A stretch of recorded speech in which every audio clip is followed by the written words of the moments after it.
Hello, welcome back to the algorithms class. Today we will continue on talking about the greedy algorithms. A greedy algorithm obtains an optimal solution to a problem by making a sequence of choices. At each decision point, the algorithm makes a choice that seems best at the moment. This heuristic strategy does not always produce an optimal solution, but as we saw in the activity selection problem, sometimes it is. And the process that we followed in the previous section to develop a greedy algorithm was a bit more involved than is typical.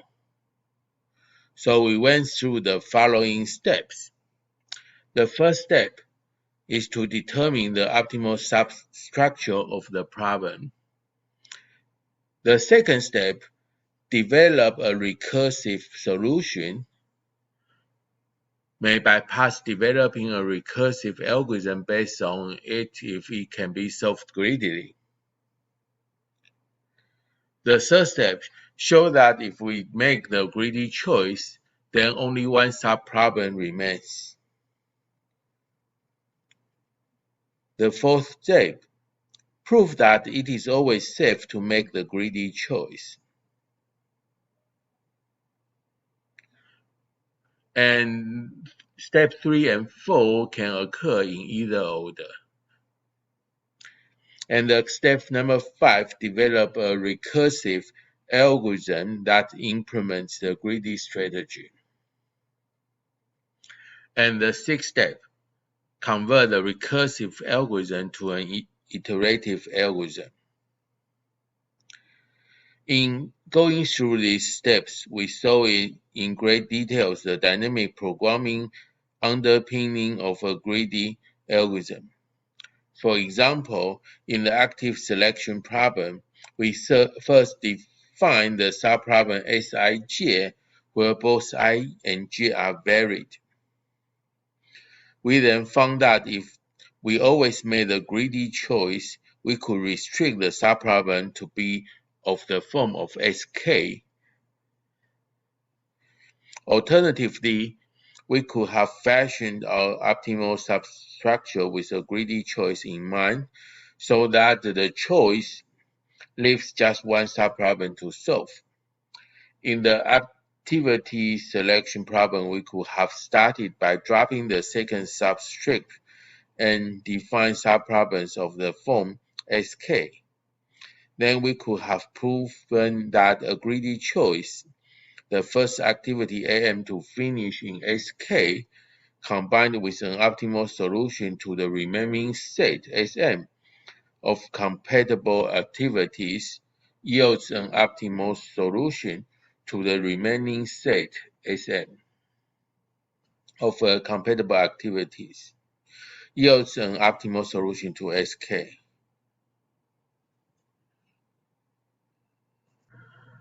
So more generally, we design a greedy algorithm according to the following sequence of steps, which was simplified by from the previous slide. The first one is cast the optimization problem as one in which we make a choice and are left with one subproblem to solve. And second, prove that there's always an optimal solution to the original problem that makes the greedy choice, so that the greedy choice is always safe.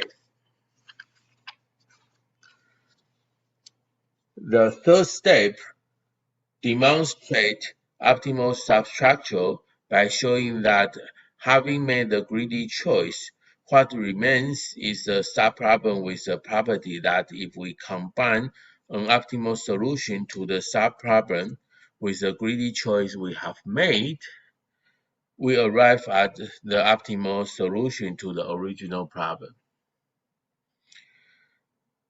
And we shall use this more direct process after on. Nevertheless, beneath every greedy algorithm, there's almost always a more cumbersome dynamic programming solution. How can we tell whether a greedy algorithm will solve a particular optimization problem?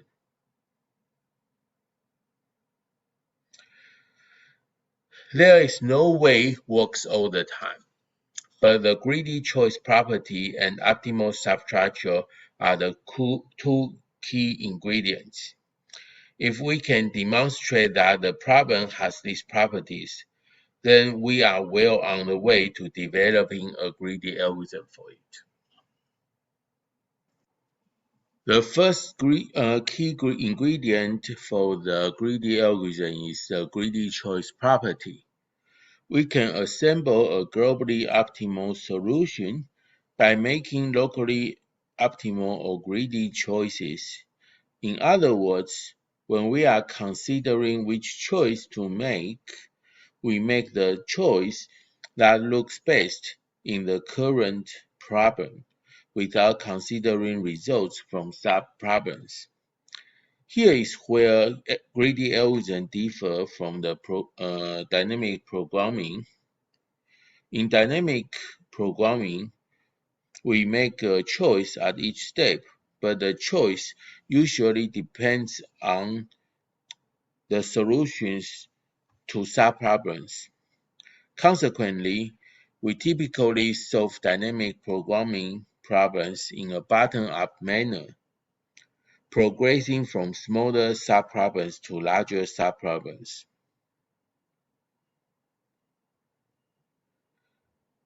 In a greedy algorithm, we make whatever choice seems best at the moment, and then solve the subproblem that remains.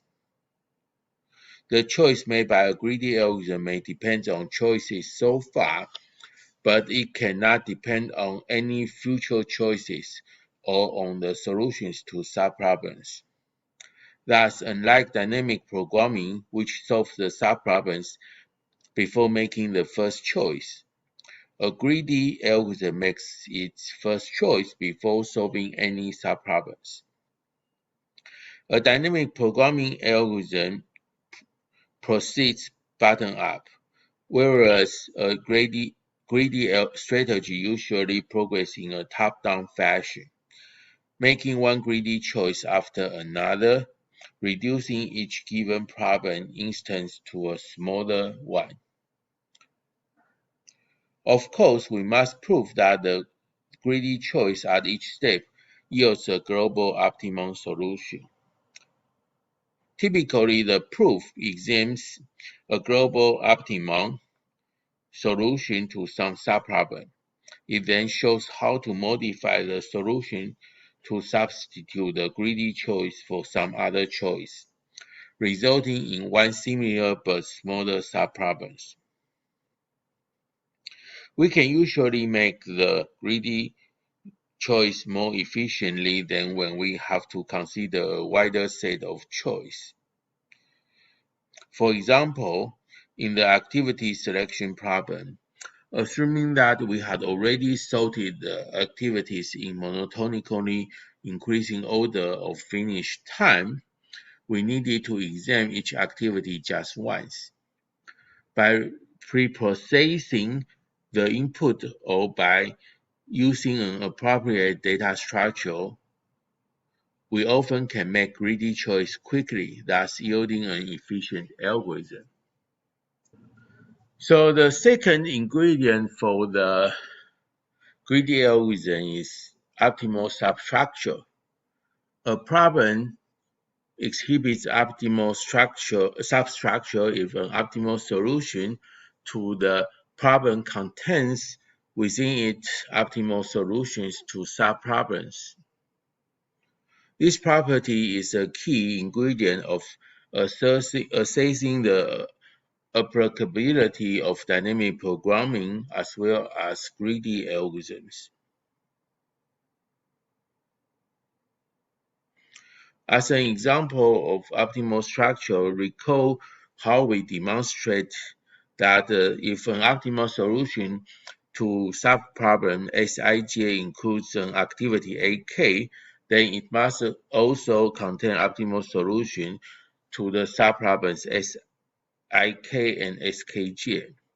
Given this optimal substructure, we argue that if we knew which activity to use as Ak, we could construct an optimal solution to Sij by selecting Ak along with all activities in optimal solutions to the subproblems Sik and Skj.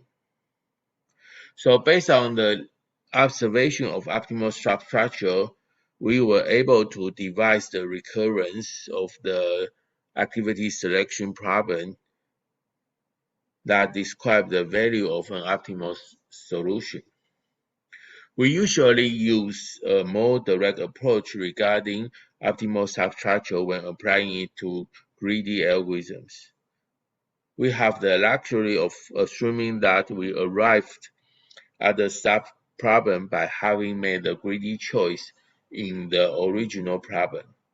All we really need to do is argue that an optimal solution to the sub-problem combined with a greedy choice already made yields an optimal solution to the original problem. This scheme implicitly uses induction on the subproblems to prove that making the greedy choice at every step produces an optimal solution. Because both the greedy and dynamic programming strategies exploit optimal substructure, you might be tempted to generate a dynamic programming solution to a problem when a greedy solution surfaces, or conversely, you might mistakenly think that a greedy solution works when in fact a dynamic programming solution is required. So to illustrate the subtleties between the two techniques, let us investigate two variants of a classical optimization problem. The 0-1 knapsack problem is the following. Suppose a thief robbing a store finds n items, and the ith item is worth VI dollars and weighs WI pounds, where VI and WI are integers. The thief wants to take as valuable as a load as possible, but he can carry at most W pounds in his knapsack for some integer W. Which item should he take? We call this the 0-1 knapsack problem because for each item, the thief must either take it or leave it behind. He cannot take a fractional amount of an item or take an item more than once. In the fractional knapsack problem, the setup is the same, but the thief can take fractions of items rather than having to make a binary choice for each item. You can think of an item in the 0-1 knapsack problem as being like a gold ingot, and an item in the fractional knapsack problem is more like a gold dust. Both knapsack problems exhibit the optimal substructure property. For the 0-1 problem, consider the most valuable load that weighs at most W pounds. If we remove item J from the load, the remaining load must be the most valuable load weighting at most W minus Wj that the thief can take from the n-1 original items, excluding the item number J. For the comparable fractional problem, consider that if we remove a weight W of one item J from the optimal load, The remaining load must be the most variable load weighting at most W minus small w, what the sieve can take from the n-1 original item plus Wj minus W pounds of item j. Although the problems are similar, we can solve the fractional knapsack problem by a greedy strategy, but we cannot solve the 0-1 problem by such a strategy. To solve the fractional problem, we first compute the value per pound for each item, Vi over Wi, for each item. Obeying the greedy strategy, the sieve begins by taking as much as possible of the item with the greatest value per pound.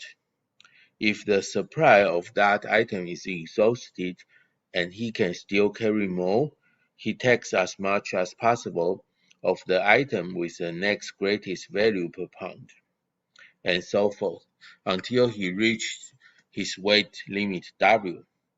Thus, by sorting the item by value per pound, the greedy algorithm runs in big O n log n time. To see that the greedy strategy does not work for the 0-1 knapsack problem, consider the problem instance illustrated in this slide. This example has 3 items and a knapsack that can hold 50 pounds. Item 1 weighs 10 pounds and worth $60. Item 2 weighs 20 pounds and is worth $100. Item 3 weighs 30 pounds and is worth $120.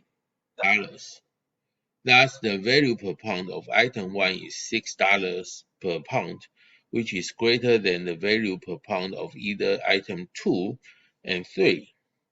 The greedy strategy, therefore, would take item 1 first, as you can see from the case analysis in this here. The optimal solution takes item 2 and 3, leaving item 1 behind.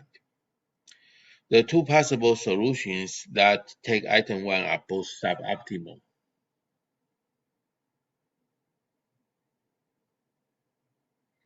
For the comparable fractional problem, however, the greedy strategy, which takes item 1 first, does yield an optimal solution, as you can see in the right-hand side.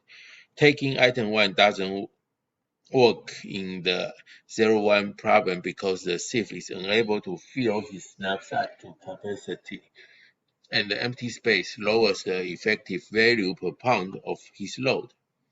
In the 0-1 problem, when we consider whether to include an item in the knapsack, we must compare the solution to the subproblem that includes the item with the solution to the subproblem that excludes the item before we can make the choice.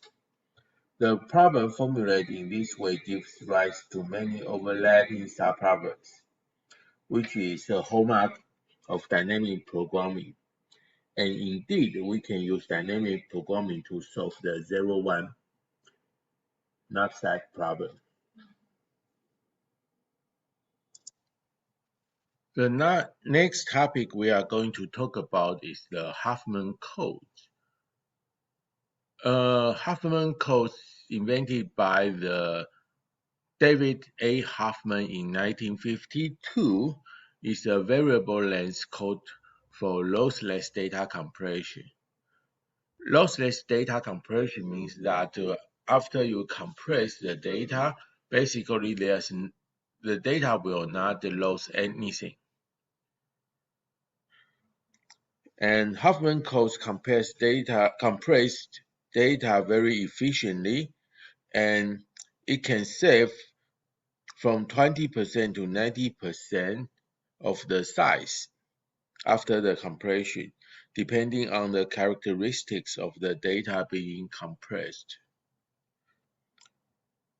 We consider the data to be a sequence of characters, and Huffman's greedy algorithm uses a table giving how often each character occurs or you can consider it the frequency of the character to build up an optimal way of representing each character as a binary string. So we also say that the Huffman code is actually an optimal code that has as shortest possible length as possible.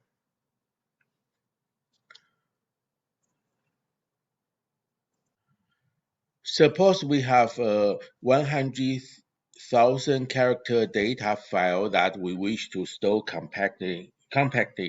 We observe that the characters in the file occur with the frequencies given in this table. That is, only 6 different characters appear, and the character A occurs 45,000 times. We have many options for how to represent such a file of information. Here we consider the problem of designing a binary character code, or code for short, in which each character is represented by a unique binary string, which we call a code word. If we use a fixed length code word, as we show in the second row here, basically we need 3 bits to represent 6 characters.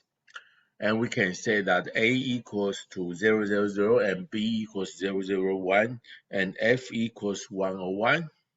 And this method requires 3 times 100,000 equals 300,000 bits to code the entire file. So basically it's 3 bit times 10 to the 5 equals 3 times 10 to the 5. And on the other hand, we can have a variable length code which can do considerably better than a fixed length code by giving frequent characters short code words and infrequent characters long code words. And this row shows such code word. Here, the 1 bit 0 represents A, and F and E use a 4-bit string, 1101 and 1100 each. So this code requires 45 times 1 plus 13 times 3 plus 12 times 3 plus 19 times 3 plus 9 times 4 plus 5 times 4, and it's in thousand, so times 1000, and the answer is 224000 bits.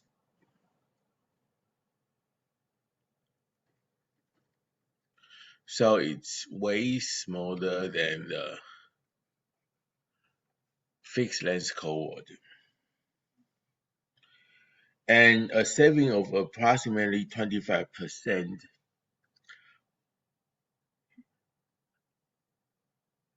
if we use a variable length code word. And in fact, we will show that this variable length code word is an optimal character code for this file.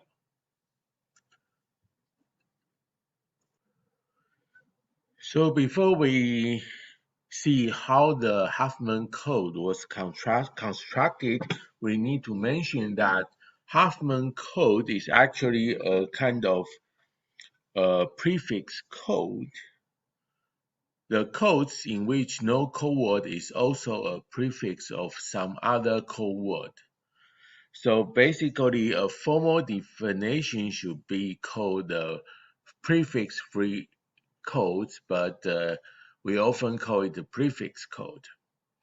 A prefix code can always achieve the optimal code among any codes. Although we won't prove it here,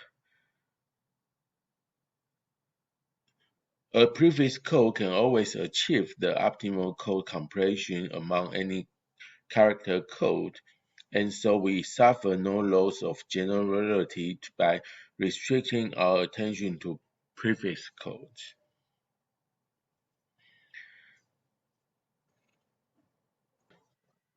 So encoding is always simple for any binary character code. So we just concatenate the code words representing each character of the file. For example, with the variable length prefix code shown here, if we want to code the character A, B, C, what we need to do is 0, 101, and 100. Or we can simply write it as this one.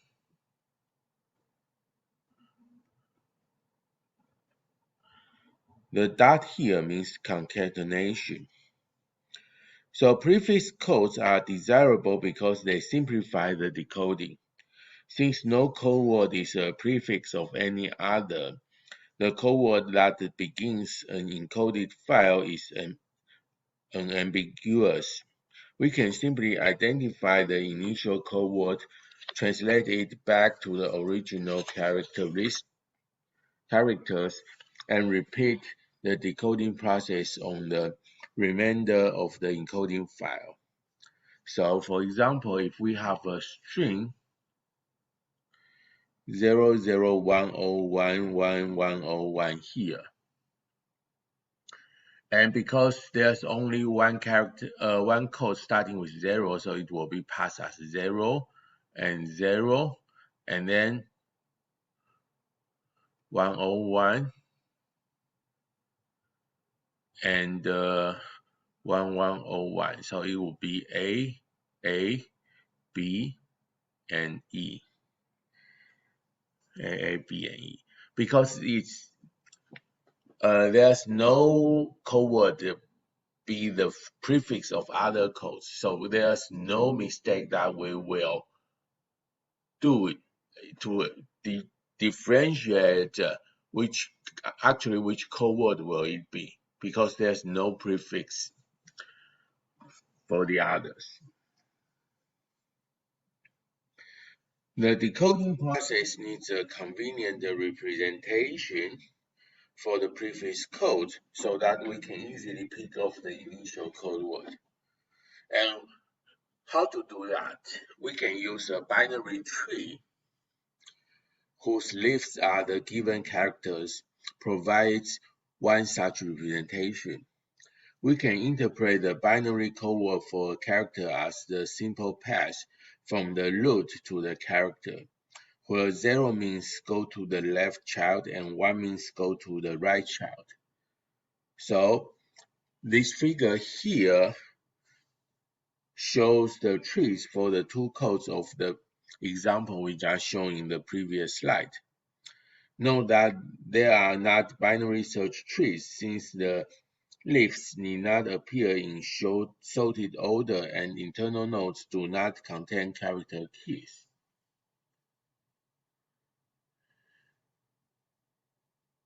So the left-hand side means that it's a fixed length code, so all the code word is in the length of number of 3. So A is 000, so it means that 0, 0, and 0, and E means 100, and the number here means the frequency or the appearance of each character. And the right-hand side is actually the Huffman code or the variable length code here. So A will be encoded by 0 here only, and then all the others will be started with 1. And then, so C will be encoded in 100, and B will be encoded in 101. And D will be 111, F will be 1100, and E will be 1101.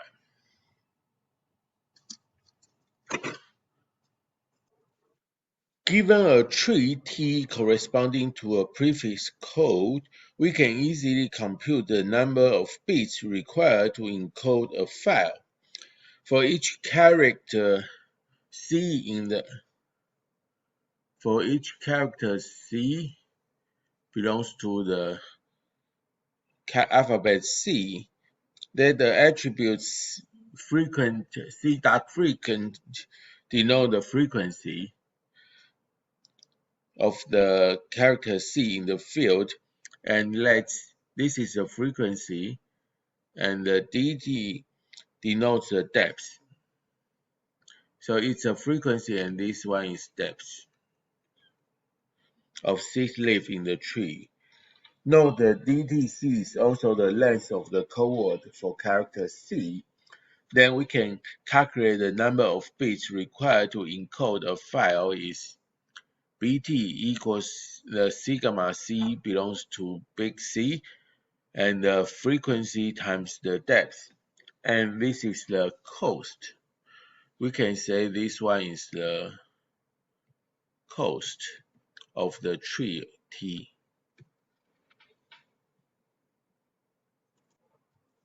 The optimal prefix code, Huffman code, can actually be constructed through a greedy algorithm. In line with our observation, its proof of correctness relies on the greedy choice property and optimal substructure, rather than demonstrating that these properties hold and then developing pseudocode. We present the pseudocode first here in this slide. Doing so will help us clarify how the algorithm makes the greedy choices. In the pseudocode here, we assume that the big C is a set of n characters and that each character C belongs to C is an object with the attribute frequency, given its frequency. The algorithm builds the tree T corresponding to the optimal code in a bottom-up manner. It begins with a set of C leaves that performs a sequence of C-1 merging operations to create the final tree. The algorithm uses a minimum priority queue keyed on the frequency attribute to identify the two least frequent objects to merge together. When we merge two objects, the result is a new object whose frequency is the sum of the frequencies of the two objects that we merged. So here's the pseudocode here. Suppose n is the number of items in the alphabet C, and we initialize the minimum priority queue. So basically, Q is a minimum priority queue with the characters in C, and then the for loop in line 3 to 8 repeatedly extract the two nodes X and Y of the lowest frequency from the queue, replacing them in the queue with a new node Z representing their merger. The frequency of Z is computed as the sum of the frequency of X and Y in line 7, and the node Z has X as its left child and Y as its right child. And the order is actually arbitrary. Switching the left and right child of any node yields a different code of the same cost. And then after n-1 mergers, the line 9 returns the one node left in the queue, which is the root of the code tree. Although the algorithm would produce the same result if we were to excise the variable x and y, assigning directly to z left child of z and right child of z, and changing line 7 to the frequency of z equals to its left and right child's frequency, we shall use the code name x and y in the proof of correctness. Therefore, we find it convenient to leave them in. To analyze the running time of Hoffman's algorithm, we assume that Q is implemented as a binary minimum heap. For a set of C of n characters, we can initialize Q in line, basically in big O n time, using the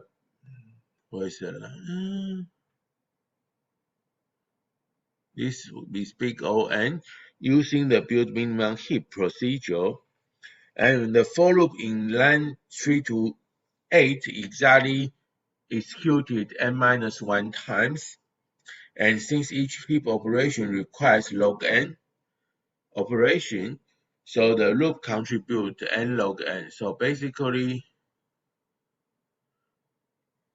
n-1 times, and then basically this is O log n. So basically in total it will be n log n for the Hoffman code on a set of n characters.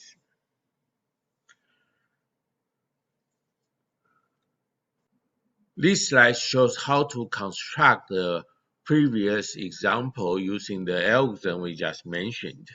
Basically, we have A to F 6 elements, so we need to perform the merger 5 times. So here we order the frequency, order all the characters in the frequency, and then we, according to the algorithm, we need to choose the two minimum frequency items, and for this example, it's F and E here, and then we construct a node Z with left child F and right child E, and then we set the frequency of the merger as 5 plus 9, which is 14. And then in the next loop, we choose the minimum of 2 here in these 5 node sequences, and then we choose these two, 12 and 13, which is C and B. So we construct a node with frequency 12 plus 13 is 25, and left child as C, right child as B. And then now we have 4 elements left. And then we choose the minimum 2, which is this 14 and this 16. So we have a combined node with frequency 30, and the left child is the subtree here, and the right child is D, with a combined frequency of 30. And then we choose these 2 again, and then the left child will be this subtree, and right child will be this subtree, and then they will combine to have a frequency of 55. And then we combine these two together, and then A has the frequency 45, and then it will be put in the left child, and this subtree will be put in the right child. And then we have the result tree here, and then just assume that the left child has the coding number 0 and right child has a coding number 1, then we will have the Hoffman code for these 6 characters.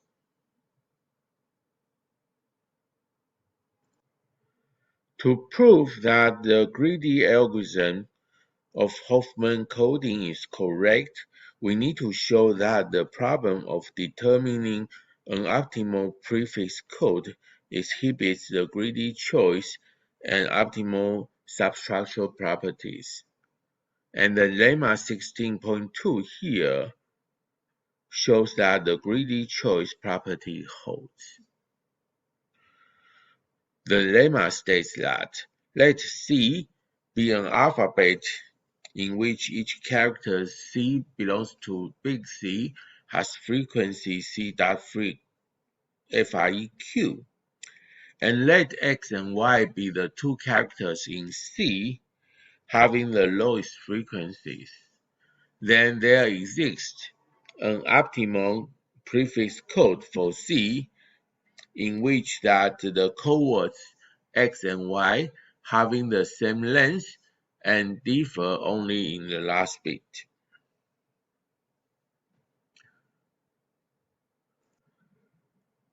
The idea of the proof is to take an arbitrary optimal prefix code T and modify it to make a tree representing another optimal prefix code such that the characters X and Y appear as siblings leaves of maximum depth in the new tree. So if we can construct such a tree, then the codeword for X and Y will have the same length and differ only in the last bit.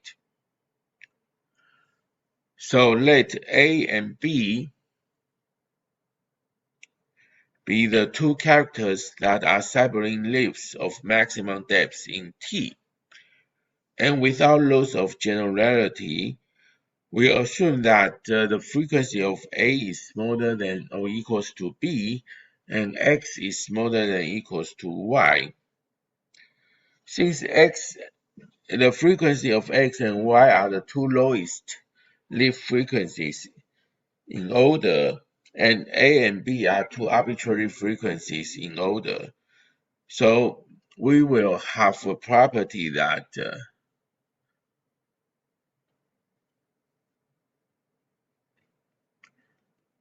the frequency of X is smaller than or equals to the frequency of A, and the frequency of Y is smaller than or equals the frequency of B. And in the remainder of the proof, it is possible that we could have the frequency of X equals to the frequency of A, and the frequency of B is equals to the frequency of Y. However, if we have the frequency that X equals to B, then all these four frequencies will be the same. And then in that case, the lemma will be a trivial true. So we will assume that X will be different with B, which means that the X will not be equals to B.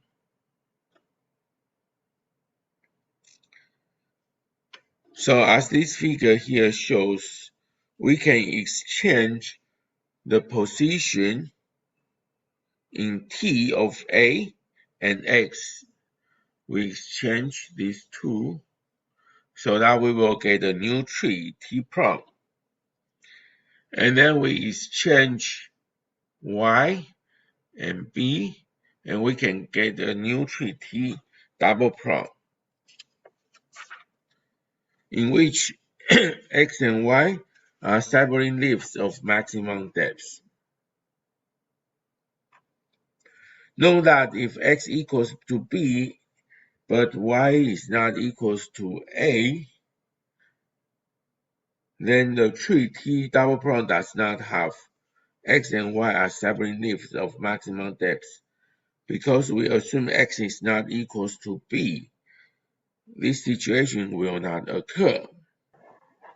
We will show that each swap from T to T prime and from T prime to T double prime does not increase the cost, and the resulting tree T double prime is also an optimal tree. So in order to do that, we will need to calculate the difference between T and T prime, and then we will infer that from T prime to T double prime.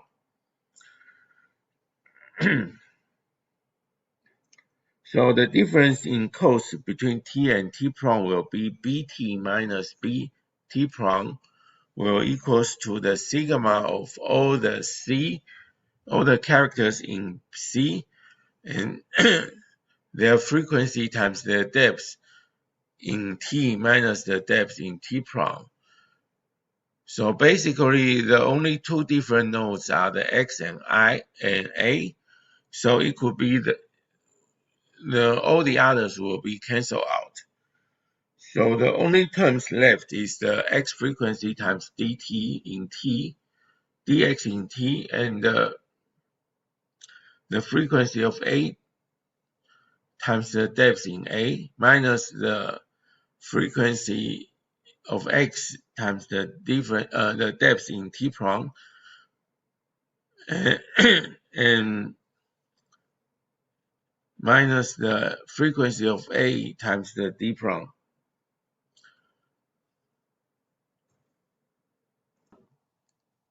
Sorry, there was a mistake in the slides. The sign here, it should be a minus sign instead of the plus sign. It's also minus sign here. And since the new depth of X is actually the old depth of A, so you can change it from the new depth of X into the old depth of X of A, and the new depth of A is the old depth of X, so you can change it into here, and then basically you can combine this equation into the frequency of A minus frequency of X times the frequency of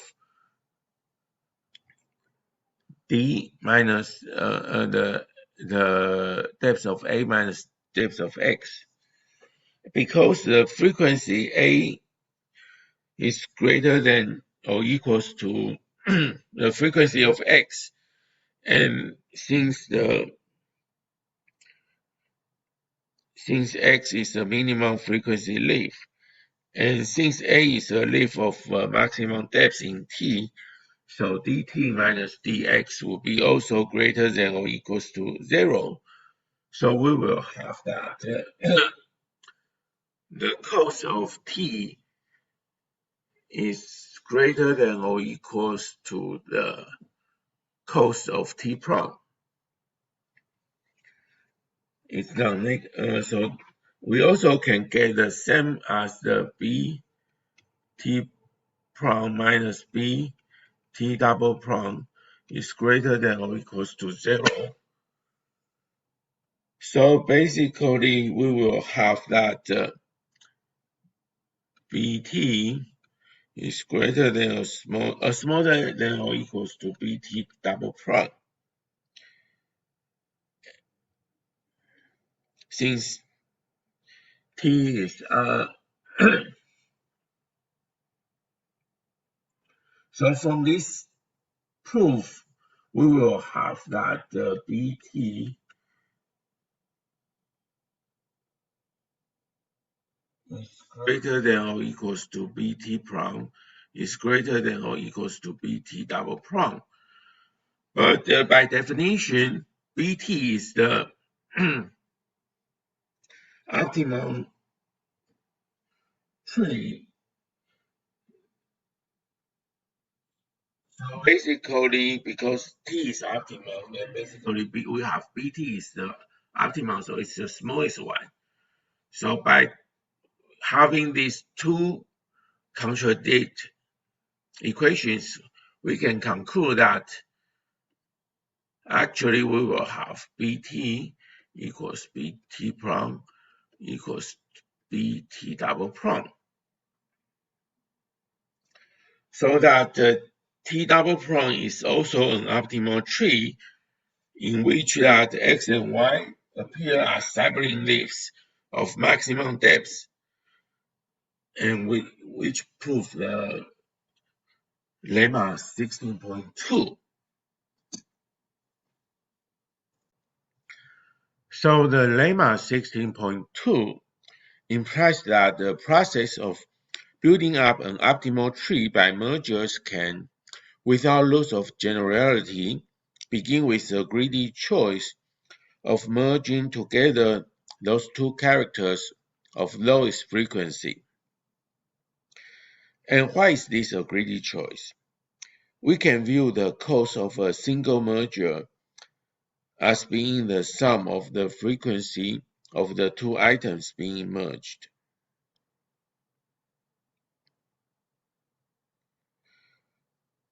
And the x-axis in the textbook shows that the total cost of the tree constructed equals the sum of the cost of its merger.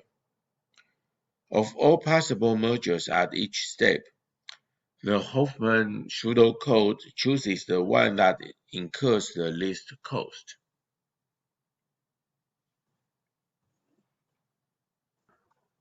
So the lemma 16.3 here tries to show that the problem of constructing optimal prefix code will have the optimal substructural property. So it states like this one. Let's C be a given alphabet with frequency C.freq.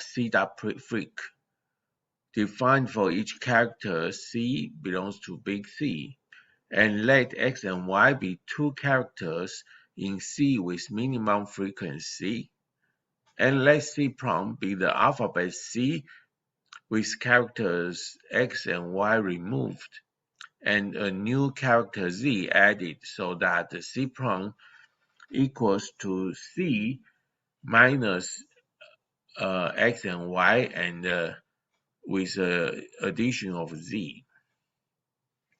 And define f for C prime as for C, except that the frequency of Z equals to the frequency of X plus Y. And let T prime be a tree representing an optimal prefix code for the alphabet C prime. Then the tree T obtained from T prime by replacing the leaf node for Z with an internal node having X and Y as children represents an optimal prefix code for the alphabet C. So how to prove lemma 16.3? We need to show that how to express the B of T in terms of the cost of B of T prime. And basically for each C belongs to C minus X and Y, then basically we know that the depth of C in tree T equals to the depth of C in tree T prime, because other than X, Y, there's nothing changed.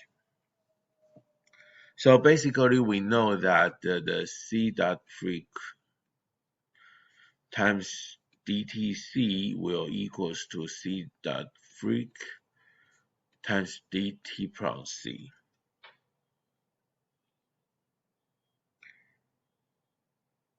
And we know that the depth of X and depth of Y in tree T will equals to the depth of Z in T prime plus 1, because now Z is the internal node and then X and Y are its left and right child, so the depth will be plus 1. So we will have that the X frequency times dtx plus the frequency of Y times dty equals to the two frequency together times dt from Z plus 1. So we can know that this 2 is Z plus 1. So basically equals to the frequency of z times the dt prime z plus the frequency of x and y. So we will know that the bt will equals to bt prime plus the frequency of x plus the frequency of y.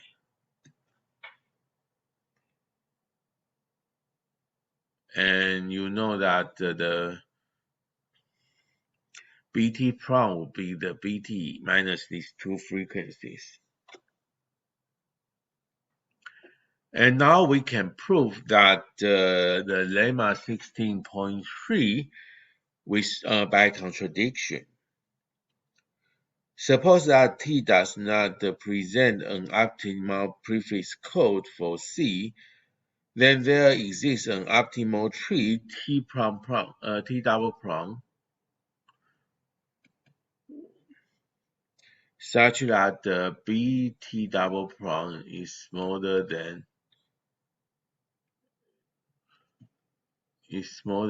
BT, because suppose T is not optimum and we have an optimum T double prime. So without loss of generality, T double prime has X and Y as siblings.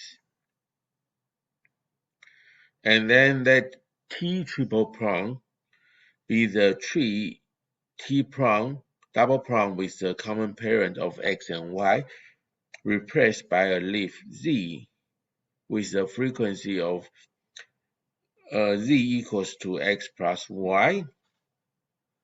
Then we will have the BT triple prime equals to B T double prime minus X frequent minus Y frequent, which will be smaller than BT minus X frequent minus Y frequent. And basically this will equals to BT prime, yielding a contradiction to the assumption that the T prime represents an optimal prefix code for C prime. So we have a contradiction here. So T must represent an optimal prefix code for the alphabet C, and it proves that the lemma 16.3. And now we can have the theorem 16.4, which states that the procedure Hoffman we just mentioned in this lecture produce an optimal prefix code. And the proof of this theorem comes immediately from lemma 16.2 and lemma 16.3, because lemma 16.2 tells us the greedy choice property holds, and the 16.3 tells us that the optimum substructure property holds. So according to both of them, this Hoffman procedure can give us an optimal prefix code using the greedy algorithm. So I think that's the end of the greedy algorithm, and it will be a good time to stop today's lecture.